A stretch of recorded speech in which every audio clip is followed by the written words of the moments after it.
Moi, quand on m'en fait trop, je correctionne plus. Je dynamite. Je disperse. Je ventile. Les propositions de réforme de la zone euro doivent toutes au luxembourgeois Jean-Claude Juncker, son président, et à l'allemand Martin Selmayr, son tout-puissant chef de cabinet, tous deux conservateurs. Dans cette affaire, le socialiste français Pierre Moscovici, pourtant responsable du dossier monétaire, s'est retrouvé totalement marginalisé et cela se voit dans le résultat final. En un mot, Juncker donne raison à Berlin contre Paris. La zone euro qu'il imagine ressemblera davantage à une maison de correction où l'on pratique les châtiments corporels qu'à une communauté hippie où tout le monde aime tout le monde et où le partage règne en maître. Ainsi, Juncker écarte l'idée d'un budget de la zone euro, où les plus riches viendraient en aide aux plus pauvres. Certes, il y aura bien une ligne budgétaire réservée aux 19 de la zone euro, dans le budget européen des 27, mais l'argent ne sera versé qu'en cas de crise et à condition que le pays se plie à un programme d'austérité, le régime grec si vous voulez.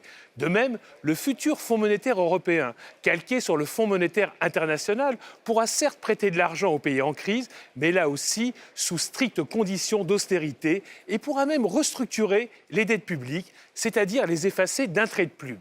Mais pas question d'en faire un trésor européen capable d'emprunter sur les marchés pour prêter ensuite aux États pour investir. Le très contesté TSCG, petit nom du traité sur la stabilité, la coordination et la gouvernance de la zone euro, sera intégré au traité européen, ce qui contraindra tous les pays à respecter à moyen terme l'équilibre budgétaire. Enfin, petite concession à la démocratie, le Parlement européen aura le droit d'être consulté sur la nomination du patron du FME et pourra l'auditionner régulièrement. On est donc loin, très loin des idées ambitieuses d'Emmanuel Macron, qui souhaite notamment un vrai budget d'investissement sans aucune condition ou un Parlement de la zone euro chargé de surveiller la Commission et l'Eurogroupe, l'instance où siègent les ministres des Finances.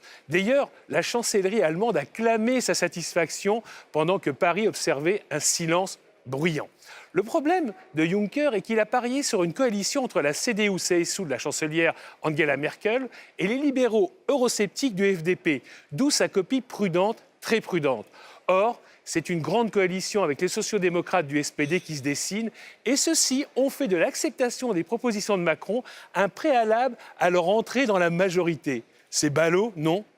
J'ai l'impression que c'est ballot quand même. C'est très ballot. Bon, Un bon plantage. Pour une fois que vous chantez pas l'éloge d'Emmanuel Macron et de la Commission, non ? Moi, je suis toujours critique. Vous savez, ce regard impitoyable qui me caractérise. Oui, c'est ça. Oui. Et paf. Et paf, c'était la chronique de Jean Quatremer de Libération.